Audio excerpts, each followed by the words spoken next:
We are WOWLIP.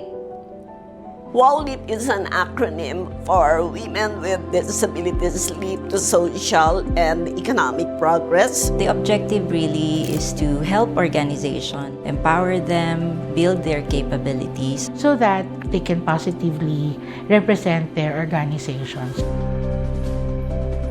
Of course, ang tahanang walang hagdanan, National Council on Disability Affairs. ang DSWD.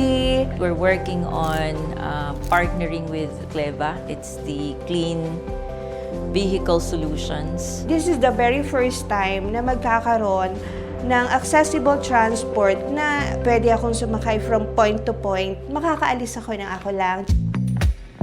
WOWLIP is now introducing the community grassroots sports program wherein the communities that we are working with organize a sporting event. For the physical activities. So, kung importante sa taong walang kapansanan yan, mas importante sa taong may kapansanan, di ba?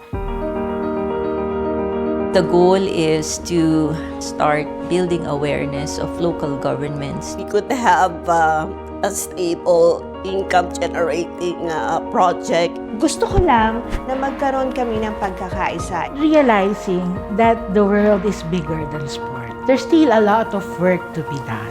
And I'm really proud that after all these years, we've been able to survive, achieve our objectives of really empowering people with disabilities, especially women. We believe Kahit sino, Kaya.